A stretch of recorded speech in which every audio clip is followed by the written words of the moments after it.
Mis hermanos, muy buena noche. Hoy es miércoles 31 de octubre del año 2018. Vamos a dar inicio a la reunión de esta noche con la oración inicial. Rogamos al Señor Dios Omnipotente que nos envíe buenos espíritus para asistirnos, aleje a los que pudieran inducirnos en error y que nos conceda la luz necesaria para distinguir la verdad de la impostura. Apartar también a los espíritus malévolos, encarnados o desencarnados, que podrían intentar poner la discordia entre nosotros y desviarnos de la caridad y amor al prójimo. Si alguno pretendiese introducirse aquí, haced que no encuentre acceso en el corazón de ninguno de nosotros. Buenos espíritus que ordináis venir a instruirnos, hacednos dóciles a vuestros consejos. Apartadnos de todo pensamiento de egoísmo, de orgullo, de envidia y de celos, inspirándonos indulgencia y benevolencia para nuestros semejantes presentes y ausentes, amigos y enemigos. Haced, en fin, que en los sentimientos de que nos sintamos animados reconozcamos vuestra saludable influencia. Dad a los médiums, a quienes encarguéis de transmitirnos vuestras enseñanzas, la conciencia de la santidad del mandato que les ha sido confiado y de la gravedad del acto que van a cumplir, con el fin de que tengan el fervor y el recogimiento necesario. Si en la asamblea se encontrasen personas que fuesen atraídas por otro sentimiento que no sea el del bien, abrir sus ojos a la luz y perdonarles así como nosotros les perdonamos si vinieran con malas intenciones. Rogamos especialmente al espíritu de Genaro y Valladolides, nuestro guía espiritual, que nos asista y vele sobre nosotros. Bueno, queridos hermanos, hoy es miércoles y los miércoles estamos leyendo el libro Obsesión y Desobsesión. Ahora nos tocará la página 40. Numeral 11, el obsesado. Las imperfecciones morales del obsesado constituyen frecuentemente un obstáculo para su liberación. El libro de los Mediums, Allan Kardec, ítem 252. Obsesado, obseso. Molestado, atormentado, perseguido, individuo que se cree atormentado, perseguido por el demonio. Obsesados, todos nosotros los fuimos aún lo somos.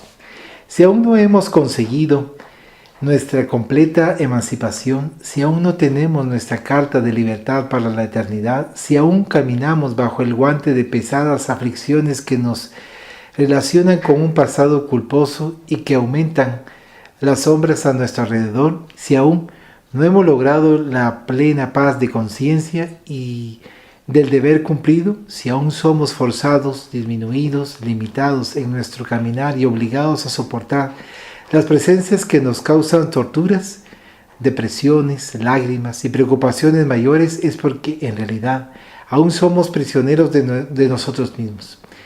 Teniendo como carceleros a aquellos a quienes les debemos, estos hoy se complacen en observar nuestros procedimientos como nube de testimonios, manteniéndonos y forzándonos a permanecer en la cárcel de las sombras que nosotros mismos construimos.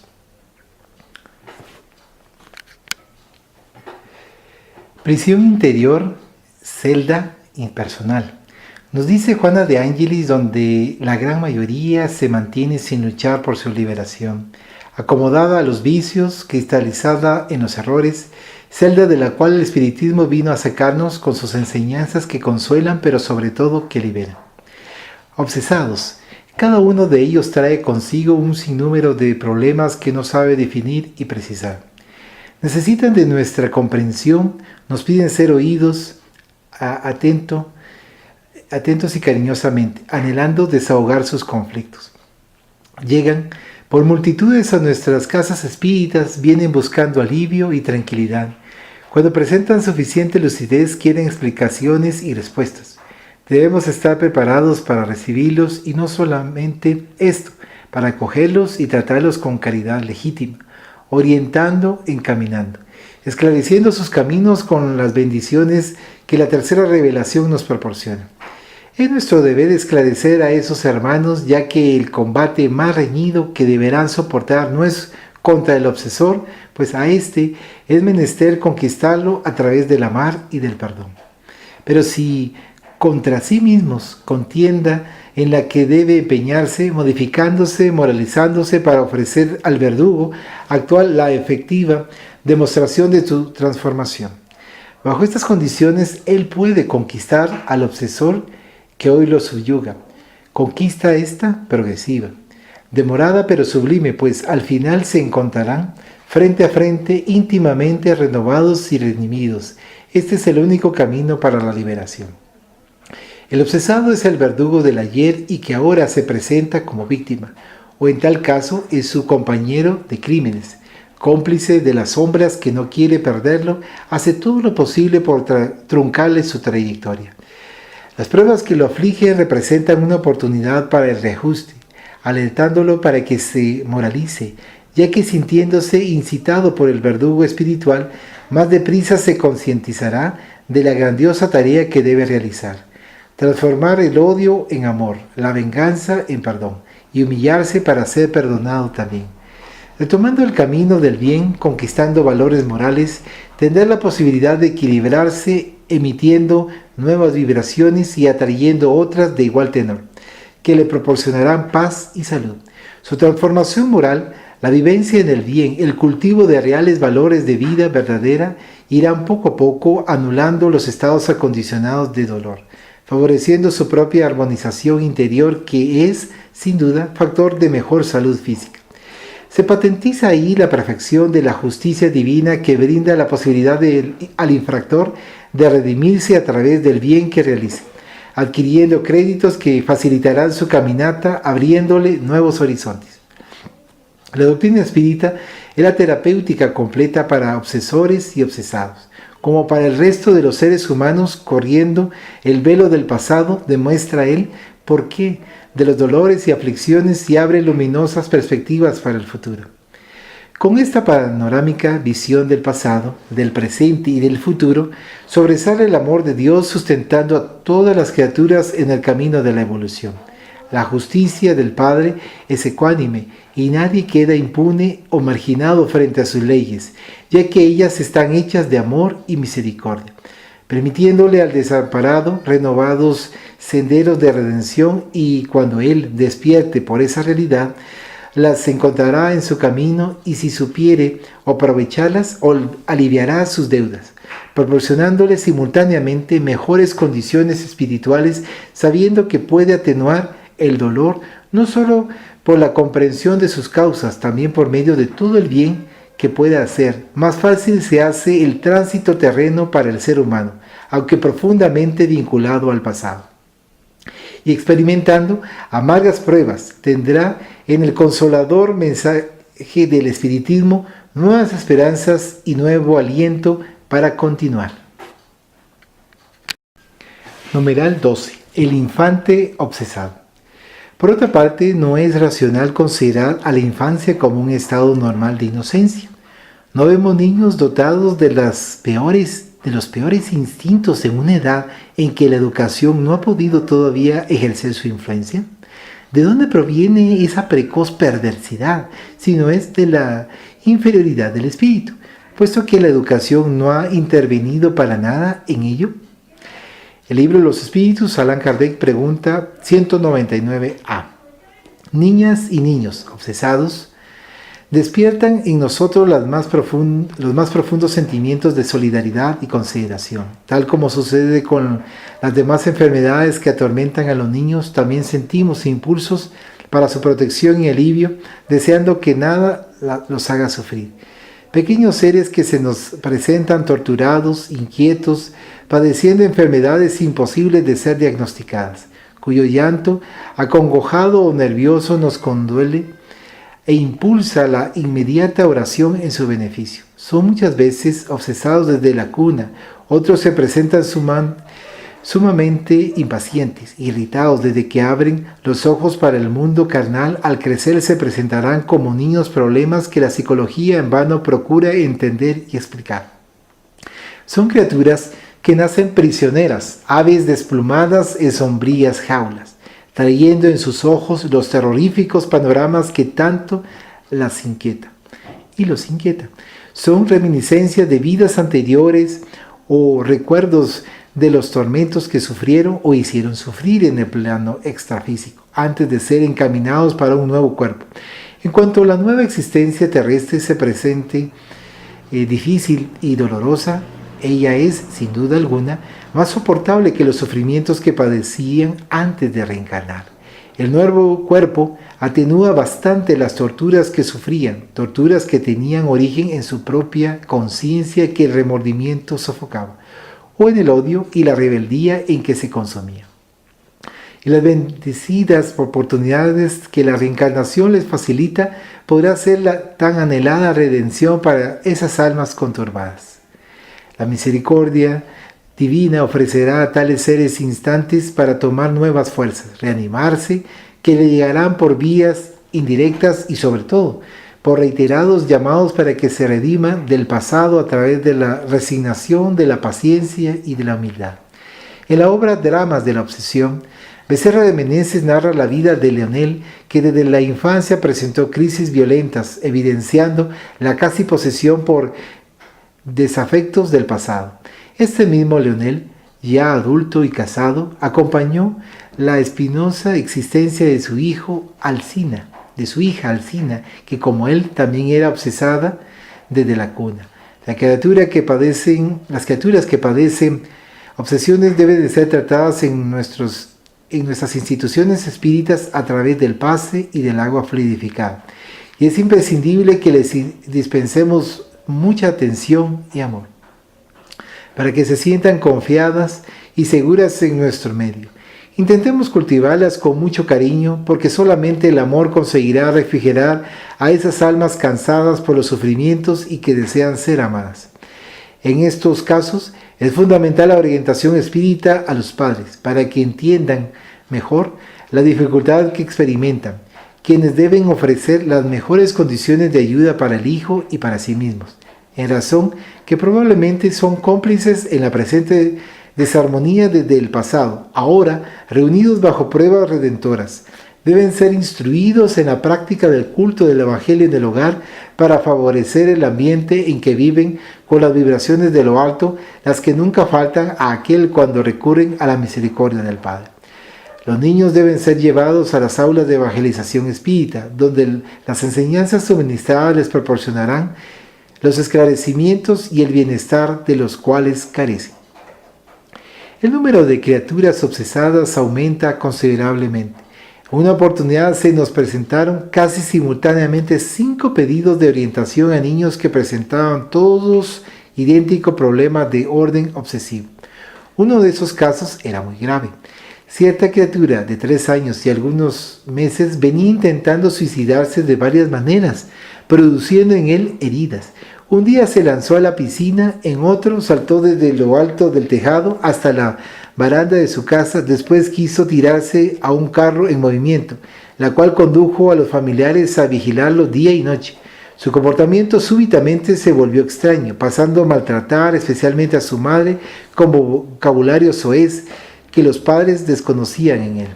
Se hicieron reuniones de desobsesión en su beneficio cuando se verificaron los orígenes de su actual estado. Atormentada por muchos obsesores, su comportamiento espiritual era muy serio. Las otras criaturas mencionadas presentaban síntomas semejantes, despertaban a medianoche, inconscientes, gritando, hablando y riendo ruidosamente, no atendían ni respondían a los familiares ni se daban por enterados de la presencia de estos. Todos eran menores de 5 años. Con la terapia espírita completa, esas criaturas mejoraron sensiblemente y 3 de ellos retornaron al estado normal. Nomenal 13. ¿Quién es el obsesor? Obsesores visibles e invisibles son nuestras propias obras, campos espinosos y plantados por nuestras manos. Siembra del medium o siembra de mediums, Emanuel, psicografía de Francisco Cándido Javier, obsesor. Obsesor, de latín obsesore, aquel que causa la obsesión que inoportuna. El obsesor es una persona como nosotros.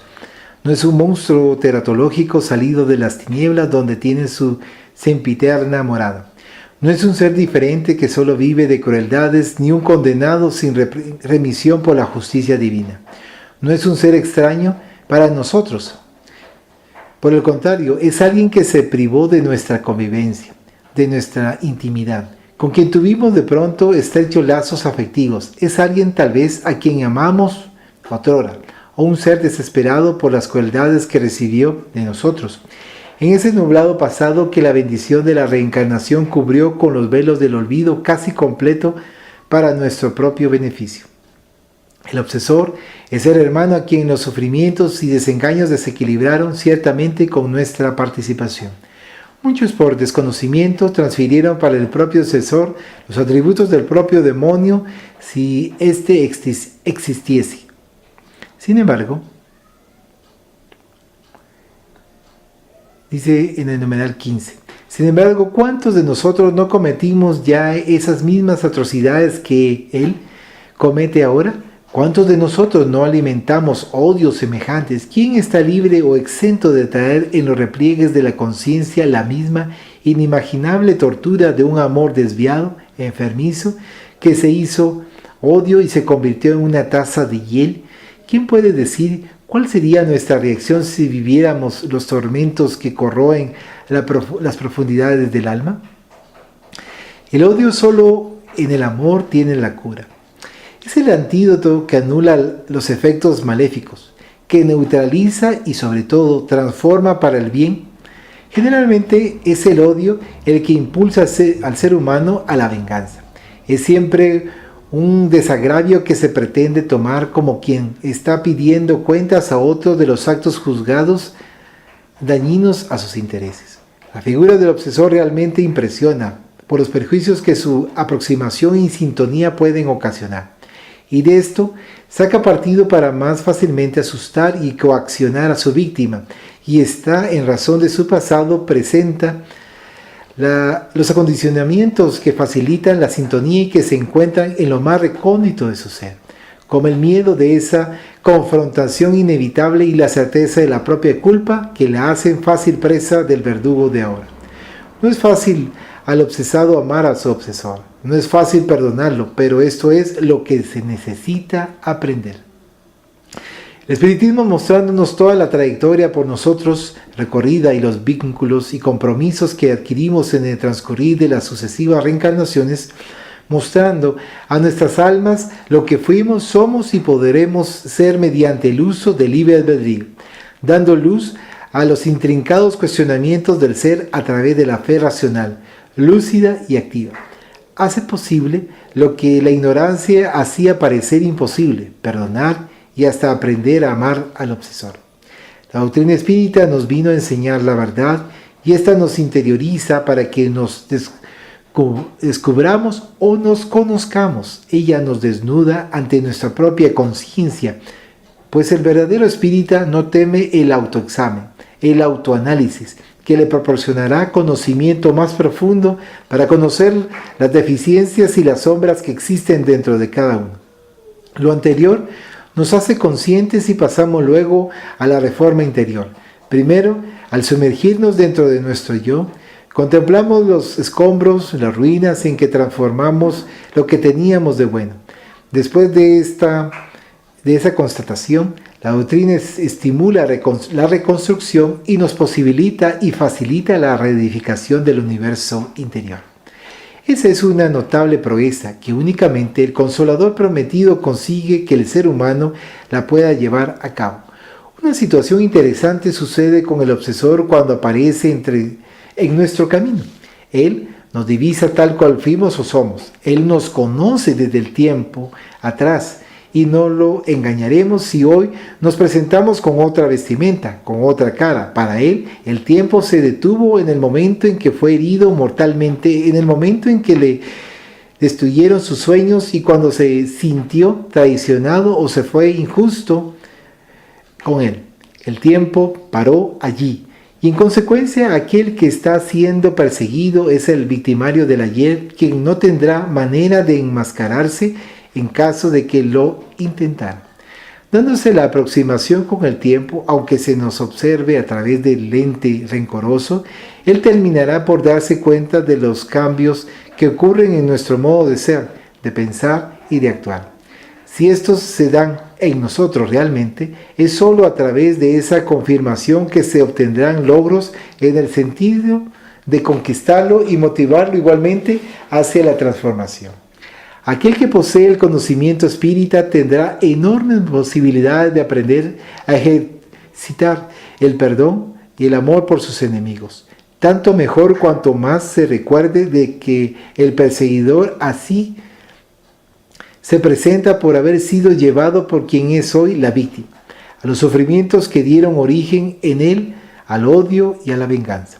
El obsesor es, en conclusión, un hermano enfermo e infeliz, dominado por una idea fija, monoideísmo, de vengarse. Se olvida de todos y pasa a vivir en función de aquel que es el objeto de sus planes, y en la ejecución de ellos se agravará proporcionalmente de acuerdo con las torturas que le infrinja al otro, lo que acarreará para sus días futuros pesadas cargas o tributos de las cuales no conseguirá escapar sino a través de la reforma íntima.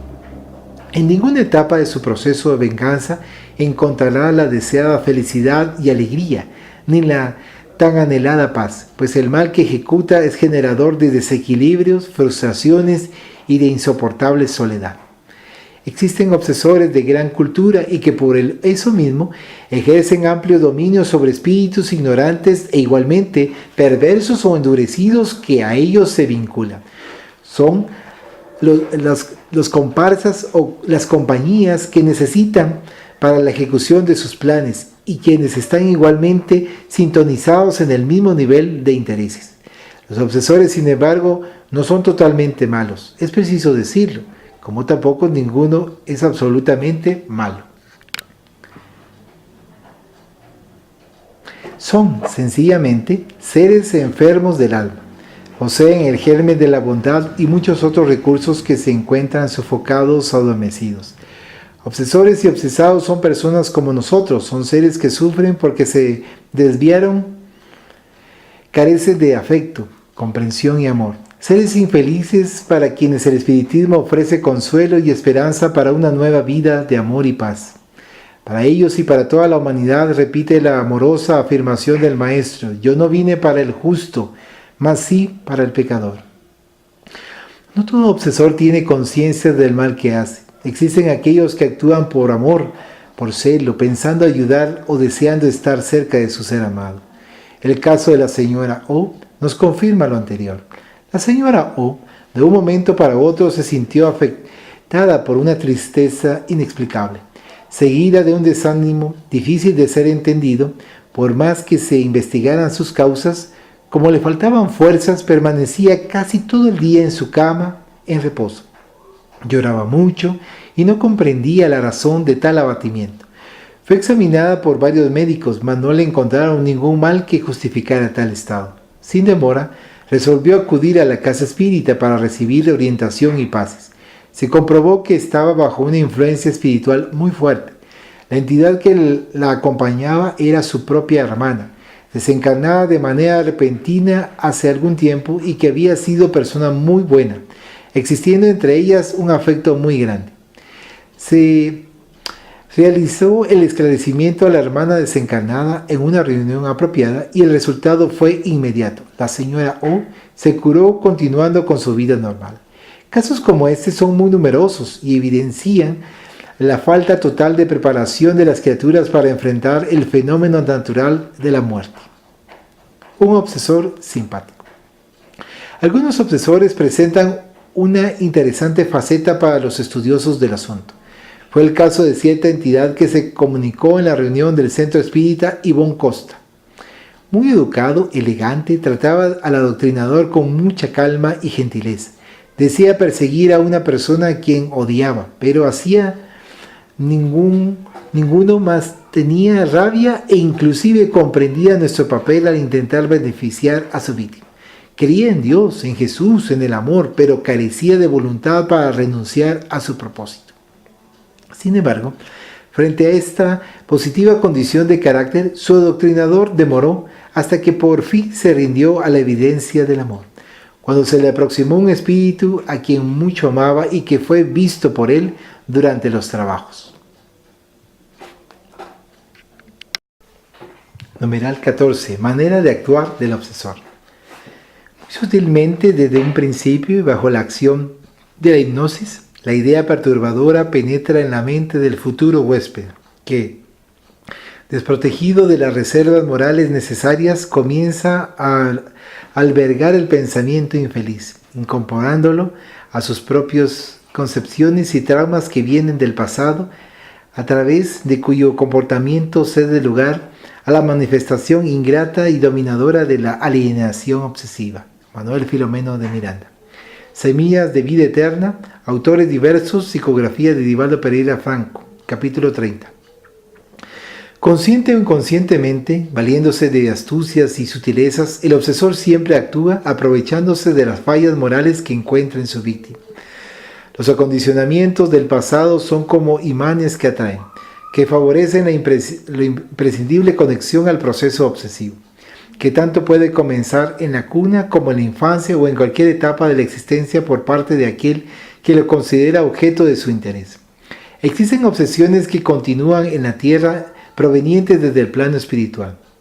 Abundan casos en el que la acción del verdugo espiritual se inicia en determinada época, presentándose de manera declarada o ostensiva o de modo sutil, o casi imperceptible, lo que crecerá hasta el punto en que se caracteriza perfectamente el problema.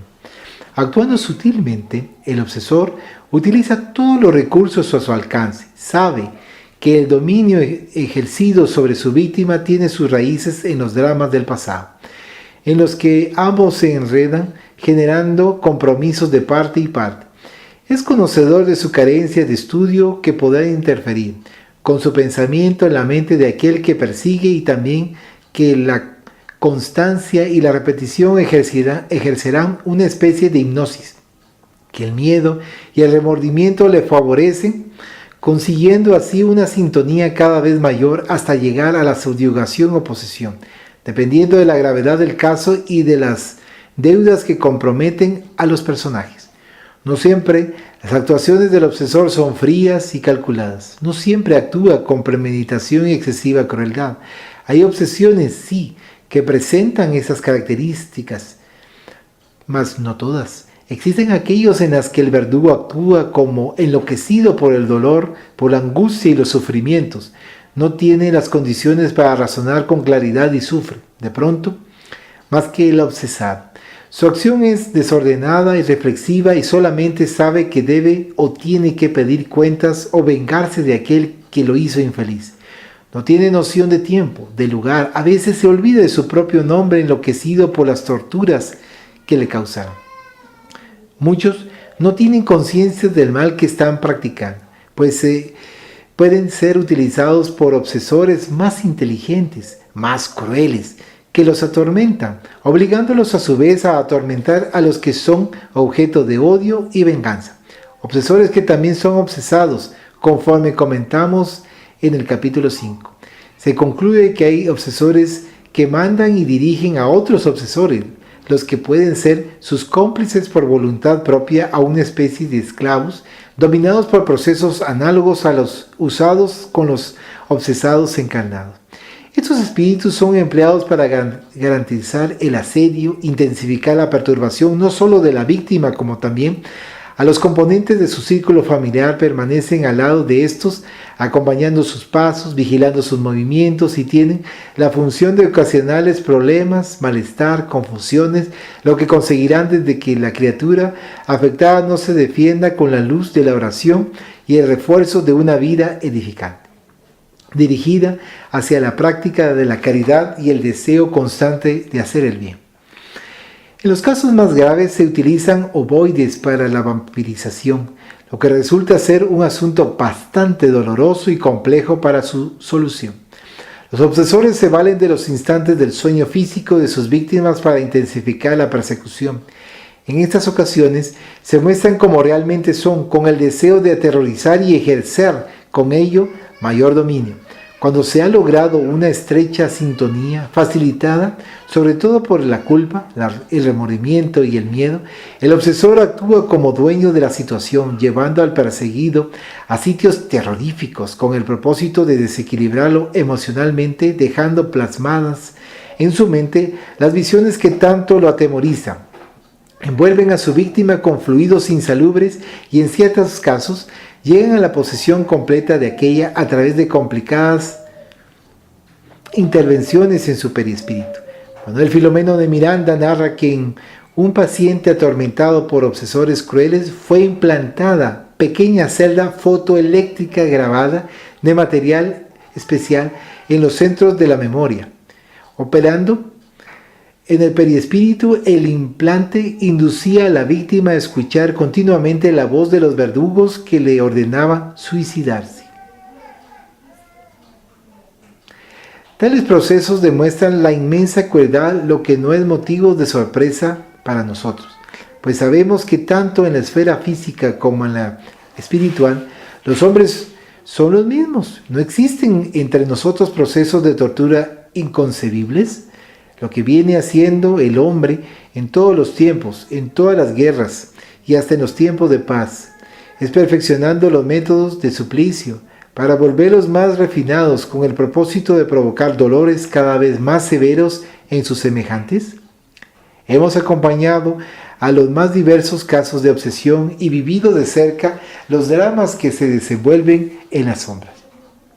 En los círculos íntimos de tantas criaturas que padecen ese angustioso problema, porque semanalmente los escuchamos, sentimos y recibimos durante la reunión de desobsesión o cuando nos enteramos de los casos que nos conmueven y sorprenden por la complejidad y lo inusitado de las situaciones.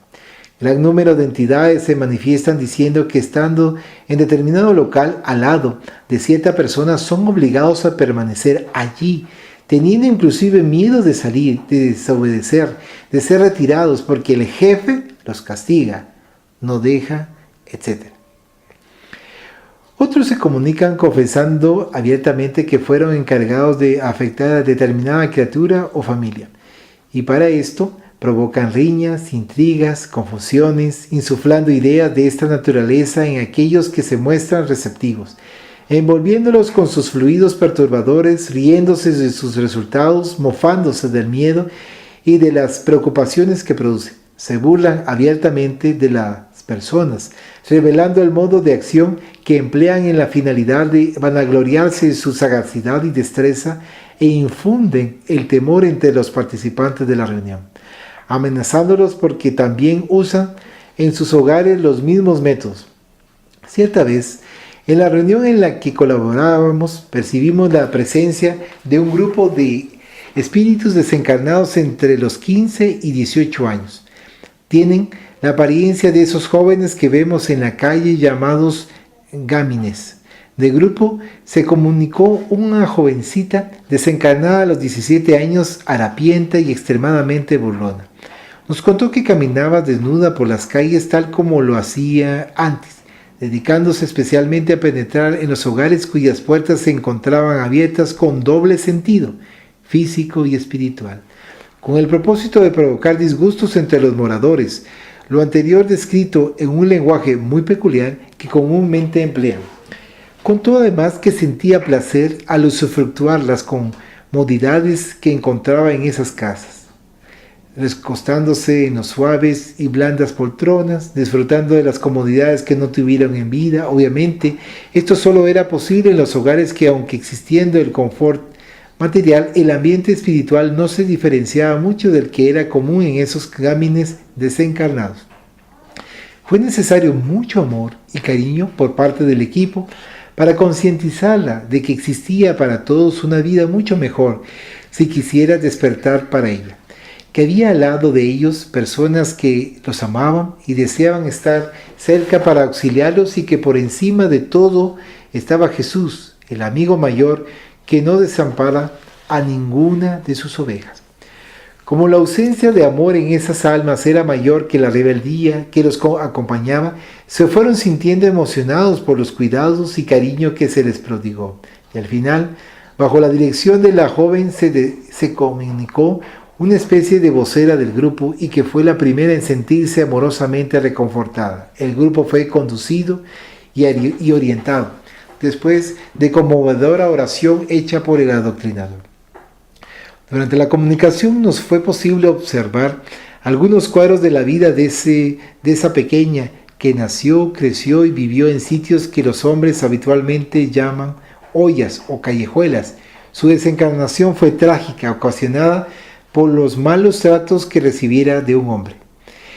Ese pequeño grupo de espíritus carecía de completa conciencia del mal que causaban, aunque deseaban hacerlo, para vengarse de la sociedad que siempre los despreció. Vivían de la misma manera que cuando se encontraban en la vida material, pero sintiéndose más libres y con mayores facilidades para actuar, no tenían conciencia de que realmente había para ellos otro tipo de existencia revelándoseles en la reunión aquel otro camino de las bendiciones de lo alto en forma de trabajo digno y edificante. El obsesor podrá valerse, si es de su interés, de grupos semejantes para acelerar la consecución de sus planes. En la casi totalidad de los casos que observamos, el obsesor no actúa solo, siempre reúne compañeros, comparsas, que lo ayudan y convocan a otros que son forzados a colaborar conscientes o no del plan urdido por el jefe. Varias obras de la literatura mediúmnica espírita narran obsesiones complejas, las cuales muestran detalladamente los medios y las técnicas empleadas por los verdugos en acción y reacción y liberación. Encontramos respectivamente el caso de Antonio Olimpio y su hijo Luis y el de Margarita. En ambos actuaban grandes legiones de obsesores, igualmente en el caso de la familia Suárez, de la obra Entre telones de la obsesión.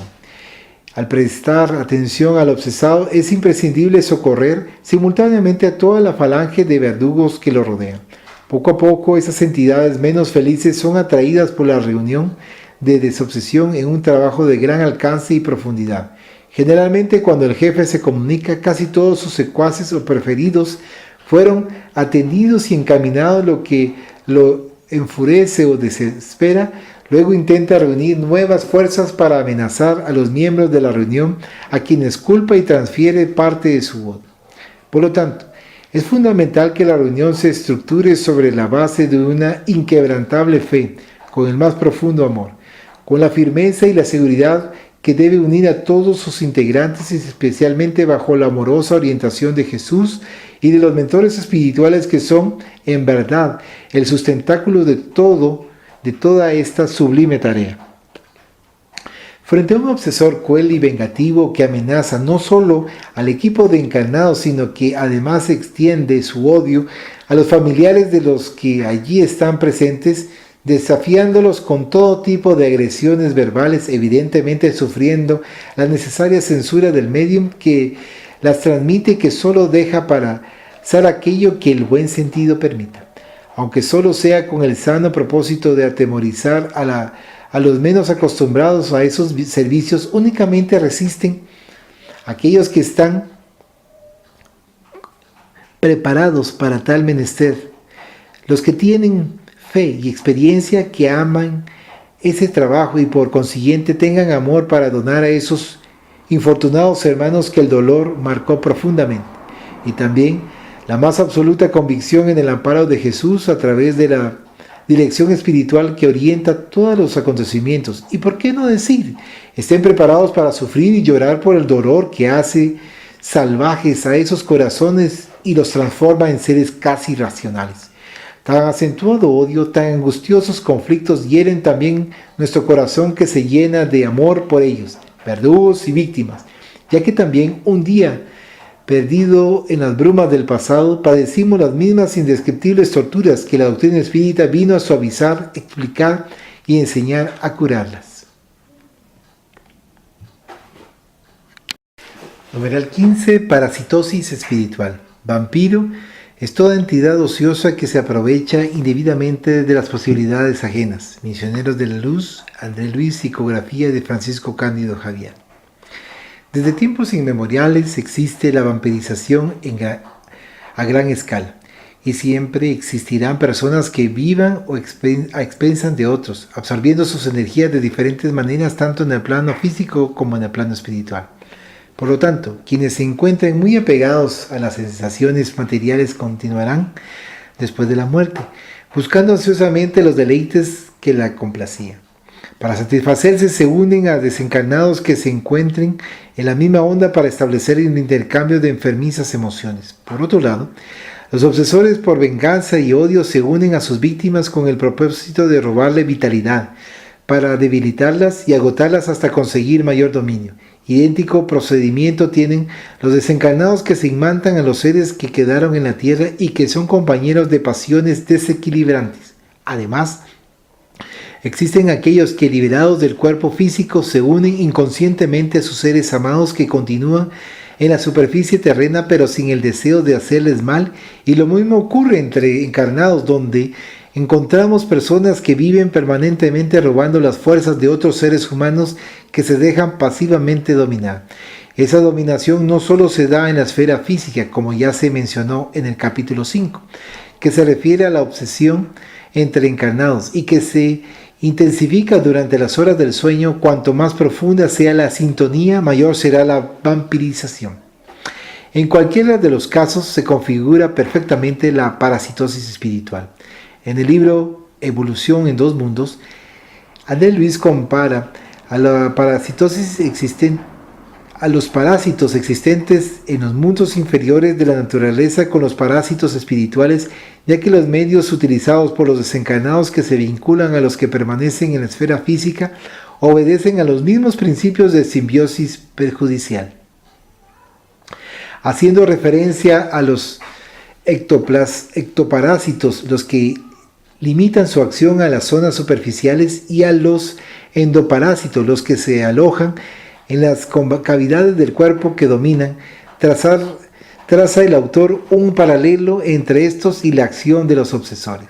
Realmente encontramos a muchos desencarnados que actúan como ectoparásitos, o sea, absorbiendo las emanaciones vitales de los encarnados con los que se sintonizan aquí y allá, tales como los que se acercan eventualmente a los fumadores, a los alcohólicos y a todos aquellos que se entregan a los vicios y al libertinaje de cualquier naturaleza, y como endoparásitos conscientes a los que, después de enterarse de los puntos vulnerables de sus víctimas, se adueñan de su campo mental, imponiendo en el centro coronario la sustancia de sus propios pensamientos que la víctima pasa a asimilar como propios. Así, en perfecta simbiosis, se intercambian mutuamente, estacionándose en el tiempo hasta que las leyes de la vida le reclame por la dificultad o por el dolor, la alteración y degeneración a la que llegaron. De esa manera actúan los obsesores que pretenden subyugar a su víctima en un proceso lento, continuo y progresivo. Aún se observa con relación a los seres humanos que aquel que actúa como ectoparásito puede pasar a actuar como endoparásito, ya sea que quiera o encuentre el campo propicio. El parasitismo espiritual o vampirismo es un proceso grave en la obsesión que puede ocasionar serios daños en aquel que se convierte en huésped, el obsesado, llevándolo a la locura o aún a la muerte. Los cuadros de las aflicciones y humillaciones humanas son muy deprobables, de ahí que la misión del espiritismo sobresalga a cada instante, pues él contiene la única terapia posible para esos pungentes dramas. Numeral 16. Los ovoides. El perispíritu se dilata o contrae, se transforma. En una palabra, se presta a todas las metamorfosis de acuerdo con la voluntad que sobre él actúa. El libro Los Mediums, Allan Kardec, ítem 56. La conversión del cuerpo espiritual, perispíritu, en un cuerpo ovoide puede ocurrir en los siguientes casos. Primero, el hombre salvaje, cuando retorna después de la muerte del cuerpo físico al plano espiritual, se siente atemorizado ante lo desconocido. Siendo primitivo, no dispone de conocimientos espirituales y solo tiene condiciones para pensar en términos relativos a la vida de la tribu a la que se acostumbró. Nos dice André Luis que la propia inmensidad cósmica lo asusta, como la visión de los espíritus, aunque siendo buenos y sabios, le infunden gran temor. Dentro del estado evolutivo que le es propio se desarrolla su actividad al frente de dioses y por eso se refugia en la choza que le sirvió de morada terrestre. Anhela retornar a su habitación indígena donde vivió y convivió con los suyos para alimentarse con las vibraciones de los que le son afines. Bajo estas condiciones que establece en él el monoideísmo, esto es, idea fija, aislándose de todo lo demás, el pensamiento que fluye de su mente permanece en círculo vicioso continuamente. Es el monoideísmo autohipnotizante. No existiendo otros estímulos, los órganos del cuerpo espiritual se encogen o se atrofian, tal como sucede con los órganos del cuerpo físico que al paralizarle, igualmente se atrofian. En poco tiempo los órganos del perispíritu se regresan instintivamente hacia la sede del gobierno mental donde se ubican ocultos y debilitados, convirtiéndose en punto de apoyo de los pensamientos que en circuito cerrado actúan sobre sí mismo, como elementos potenciales del germen vivo entre las paredes del huevo. Se dice entonces que el desencarnado perdió su cuerpo espiritual transformándose en un cuerpo ovoide. La forma ovoide contiene todos los órganos de exteriorización del alma, tanto en los planos espirituales como en los terrestres, como el huevo o la semilla que albergan el ave y el árbol del futuro. Segundo, desencarnados en profundo desequilibrio, aspirando vengarse o portadores de vicioso apego, envuelven e influencian a aquellos que son objeto de su persecución o atención y pasan a autohipnotizarse con sus propias ideas, las que repiten indefinidamente. Es el monoideísmo autohipnotizante. En consecuencia, estos desencarnados, al continuar en ese profundo desequilibrio, sus órganos perispirituales se retraen por falta de funcionamiento, asemejándose a ovoides, los que se unen luego a sus propias víctimas, que generalmente aceptan inconscientemente su influencia, porque éstas traen los factores que las predisponen, tales como la culpa, el remordimiento, el odio, el egoísmo, que se manifiesta en constantes vibraciones bajo la dirección mental del obsesado. Se configura en este caso la parasitosis espiritual. El huésped obsesor pasa a vivir en el ambiente personal del que lo alberga, el obsesado. Esta situación puede prolongarse hasta después de la desencarnación de la víctima, dependiendo de la gravedad de la deuda y la naturaleza de los compromisos existentes entre los dos. Tercero, los grandes criminales, los transfugas del deber, al desencarnar se verán atormentados por la visión repetida y constante de sus propios crímenes, vicios y delitos, en forma de alucinaciones que los desquician. Esas estampas mentales que exteriorizan permanentemente se vuelven un pensamiento vicioso, dando origen al monoideísmo autohipnotizante. Y como en los casos anteriores, sus órganos del cuerpo espiritual se paralizan, convirtiéndose en ovoides. Los obsesores utilizan estos ovoides para intensificar el asedio sobre sus víctimas, imantándolos a estas. Aquí se genera el parasitismo espiritual envuelto por los fluidos de los obsesores con el pensamiento controlado y cercenado, con el cerebro desequilibrado para la interferencia hipnótica de los verdugos. El obsesado pasa a vivir en el clima que estos crean, agravando además para las ondas mentales altamente perturbadoras de los ovoides, viendo inclusive las imágenes mentales que proyectan como alucinaciones o escuchando las acusaciones en la acústica de la mente. La subyugación, cuando se lleva a efecto bajo esas condiciones, acarrea consecuencias gravísimas, lesionando el cerebro u otros órganos que se encuentran en la mira. Esa situación produce un desequilibrio total y puede llevar a la víctima al suicidio, a la locura irreversible o ocasionar la muerte por destrucción o disturbio orgánico. En cuanto a los ovoides, a través de la bendición de la reencarnación, es que conseguirán plasmar otra vez el perispíritu junto con la nueva forma carnal para asimilar luego los recursos orgánicos maternos y, como explica André Luis, conforme a las leyes de la reencarnación, operan en algunos días todos los acontecimientos de su evolución en los reinos inferiores de la naturaleza. Esta nueva forma perispiritual tendrá condiciones para resistir hasta el término de la reencarnación y del regreso al plano espiritual. Segunda parte, la terapéutica espírita. Tratamiento número 1, tratamiento de las obsesiones. El tratamiento de las obsesiones no es un trabajo excéntrico. En nuestros círculos de fe renovadora, constituye simplemente la continuación del esfuerzo de salvación a los desviados de todos los matices que comenzó en las luminosas manos de Jesús. Padre Nuestro, Emanuel, psicografía de Francisco Cándido Javier, capítulo 175. Antes de Jesús, los obsesados eran marginados y objeto de curiosidad y temor. Aislados por sus familiares, padecían el rechazo causado por la presencia de perseguidor invisible, el que, en muchos casos, sometía y dominaba la voluntad de su víctima. Jesús trajo la lección de amor como remedio y alimento para los enfermos y extenuados del alma, extendiendo sus cuidados amorosos para los que eran señalados como locos incurables y como tales desterrados de la comunidad. Atraídos por el sublime magnetismo del Maestro, venían hasta su presencia, sintiendo instintivamente que en él encontrarían el alivio y la liberación, o eran conducidos por familiares piadosos que igualmente presentían en él la posibilidad de la curación.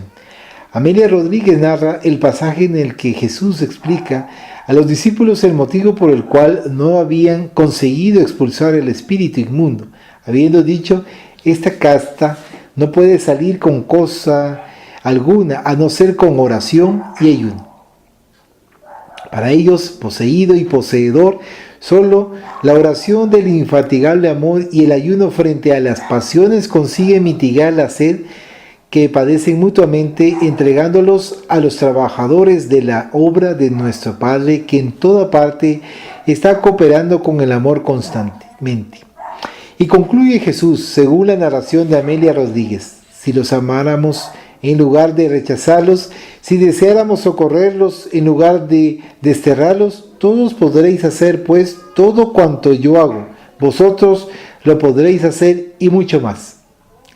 El trabajo desobsesivo tiene su iniciación con Jesús, indicando al excelso amigo todo el proceso terapéutico a ser empleado de allí en adelante. La lección se convirtió en eco, enseñando a los hombres que solamente a través de la oración y la reforma íntima conseguirán liberarse de los graves padecimientos producidos por las obsesiones.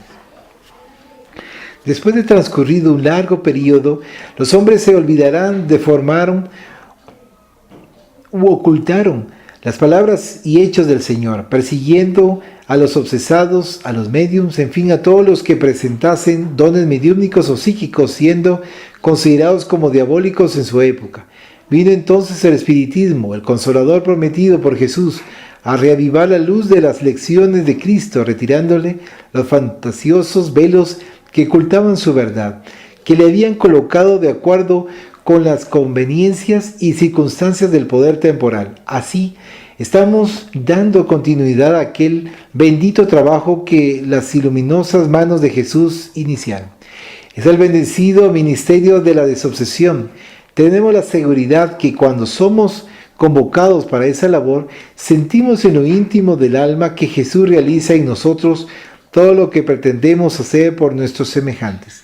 Realizando el ayuno de las pasiones, ejercemos la autodesobsesión e insistiendo en el camino de nuestro propio clima mental, lograremos nuestra propia transformación moral. El espiritismo orienta el tratamiento para las obsesiones, abre nuevo entendimiento acerca del obsesor y del obsesado y demuestra cuánto es importante la participación del enfermo como condición básica para el éxito de la tarea en cualquier tiempo en que se realice.